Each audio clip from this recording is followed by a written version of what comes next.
എല്ലാം അറിയാം പക്ഷെ ഒന്നും ചെയ്യില്ല മലയാളികൾ. മക്കളെ, ഇതിൻ്റെ ഒരു ആശയം നിങ്ങൾക്ക് മനസ്സിലായോ?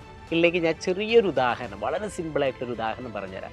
നിങ്ങൾക്ക് ഭാവിയിൽ വലിയൊരു ഫുട്ബോൾ താരമോ അല്ലെങ്കിൽ ഒരു ക്രിക്കറ്റ് താരമോ ഇനി അതല്ലെങ്കിൽ ഒരു പാട്ടുകാരനോ ആവണമെങ്കിൽ നിങ്ങൾ 10ാം ക്ലാസ്സൊക്കെ പഠനം കഴിഞ്ഞ് +1 +2 ഒക്കെ കഴിഞ്ഞിട്ട് ഇനി എനിക്കൊരു ഫുട്ബോൾ താരമാവണം പറഞ്ഞിട്ട് ആ സമയത്താണ് നിങ്ങൾ കോച്ചിങ്ങിന് പോവുക. ഒന്ന് പറഞ്ഞേ നിങ്ങൾ. ഇത് കേൾക്കുന്ന പല കുട്ടികൾക്ക് തോന്നും, സാറേ അങ്ങനെയല്ല, ചെറുപ്പത്തിലേ കോച്ചിങ് ചെയ്താലേ ഭാവിയിൽ ഒരു മെസ്സിയെ പോലെയൊക്കെ ആവാൻ പറ്റുള്ളൂ. അപ്പോൾ ഈ കാര്യങ്ങളൊക്കെ നിങ്ങൾക്കറിയാം. ഇതേപോലെ തന്നെയാണ് മക്കളെ, നിങ്ങളുടെ രക്ഷിതാക്കൾക്കും ചിലപ്പോൾ ഒരു പക്ഷേ നിങ്ങളൊരു വലിയ ഡോക്ടർ ആവണം, അല്ലെങ്കിൽ ഒരു എഞ്ചിനീയർ ആവണം, അതല്ലെങ്കിൽ IAS പോലുള്ള റാങ്കുള്ള വലിയൊരു ഉദ്യോഗസ്ഥനാവണം എന്നുള്ള ആഗ്രഹമുള്ള ഒരുപാട് രക്ഷിതാക്കളുണ്ടായിരിക്കും. അവർക്കൊക്കെ ഈ കാര്യങ്ങൾ അറിയാം, പക്ഷേ എങ്കിലും എന്ത് ചെയ്യുന്നില്ല, അവരിതൊന്നും ചെയ്യുന്നില്ല. അതുകൊണ്ടാണ് ഞാൻ ആദ്യം തന്നെ എന്ത് പറഞ്ഞത്, എല്ലാം അറിയാം പക്ഷെ ഒന്നും ചെയ്യുന്നില്ല മലയാളികൾ എന്ന് പറയാൻ. ഞാനിവിടെ മലയാളികൾ എന്ന് പറയാൻ കാരണം ഇന്ത്യയിൽ ഒരുപാട് വലിയ എൻട്രൻസ് പോലുള്ള എക്സാമുകളൊക്കെ നടക്കുന്നുണ്ട്. അതിലേറ്റവും പിന്നോക്കം നിൽക്കുന്ന നമ്മുടെ മലയാളികൾ മാത്രമാണ്. കാരണം എന്താ അറിയോ, നമ്മളെല്ലാ കാര്യങ്ങളും 1ാം ക്ലാസ് 2ാം ക്ലാസ് അല്ലെങ്കിൽ 1 മുതൽ 10 വരെ നമ്മൾ സ്കൂളിൽ സാധാ പോലെ പഠിച്ച് +1 +2 കഴിഞ്ഞതിന് ശേഷം മാത്രമാണ് നമ്മളിങ്ങനത്തെ വലിയ എക്സാമിനെ കുറിച്ച് ചിന്തിക്കുന്നേ ചെയ്യുള്ളൂ. എന്നിട്ട് പിന്നെ എന്ത് ചെയ്യും, ഒരു വർഷം നമ്മൾ എന്ത് ചെയ്യും, റിപ്പീറ്റിനൊക്കെ പോയി അല്ലെങ്കിൽ കോച്ചിങ് ക്ലാസ്സിലൊക്കെ പോയിട്ട് നമ്മൾ എന്ത് ചെയ്യുന്നു, പഠിക്കുന്നു. ശരിക്കും മക്കളെ, ഇത് മതിയോ? നമുക്ക് എന്ത് ചെയ്യാം, 5ാം ക്ലാസ് മുതലേ നമ്മൾ എന്ത് ചെയ്യണം, ഒരു ബേസോട് കൂടി നമ്മൾ കറക്റ്റ് പഠിച്ചിങ്ങനെ ഓരോ പ്രാക്ടീസ് ചെയ്ത് വന്ന് നമ്മൾ 10ാം ക്ലാസ് കഴിഞ്ഞ് +1 +2 ഒക്കെ കഴിയുമ്പോൾ അപ്പോഴേക്കും നമ്മളിങ്ങനെ പ്രാക്ടീസ് ചെയ്തിങ്ങനെ വരുമ്പോഴാണ് നമുക്ക് വലിയ എക്സാമുകളൊക്കെ ഈസിയാക്കി എഴുതാൻ പറ്റുള്ളൂ. അതിനു വേണ്ടി ഇനി നമ്മൾ മലയാളികൾ പിന്നോട്ട് പോകാൻ പാടില്ല. അതിനുവേണ്ടി നമ്മൾ സൈലം പുതിയൊരു ബാച്ച് തന്നെ തുടങ്ങിയിട്ടുണ്ട്, ഫാൽക്കൺ ബാച്ച്. നിങ്ങൾ പല ആളുകളും ഇത് കേട്ടിട്ടുണ്ടായിരിക്കും.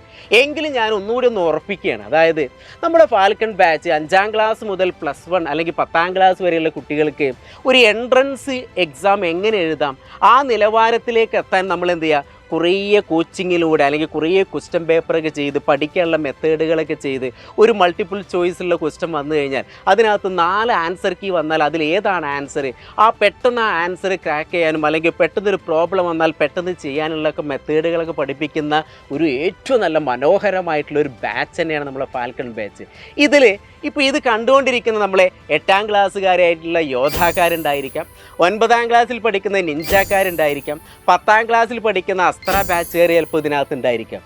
ഇവർക്കൊക്കെ നമ്മൾ ഈ ഒരു ഫാൽക്കൺ ബാച്ചിൽ ജോയിൻ ചെയ്താൽ ഒരു ഓഫറോട് കൂടി ഇപ്പോൾ നിങ്ങൾക്ക് എന്ത് ചെയ്യാം, ഈ ഒരു ഫാൽക്കൺ ബാച്ചിലേക്ക് ജോയിൻ ചെയ്യാം. അപ്പോൾ ഇതിൻ്റെ ഒരു പ്രത്യേകത, നമ്മൾ ഈ യോധ, നിഞ്ച, അസ്ത്രയിലൊക്കെ നമ്മൾ ഫുൾ ചാപ്റ്ററിലെ കൺസെപ്റ്റൊക്കെ പഠിക്കും. ആ കൺസെപ്റ്റിന് ബേസ് ചെയ്തിട്ട് ടെക്സ്റ്റ് ബുക്കിനകത്തുള്ള ഫോളോ അപ്പ് ആക്ടിവിറ്റീസിലെ ചോദ്യങ്ങളൊക്കെ ചെയ്യും.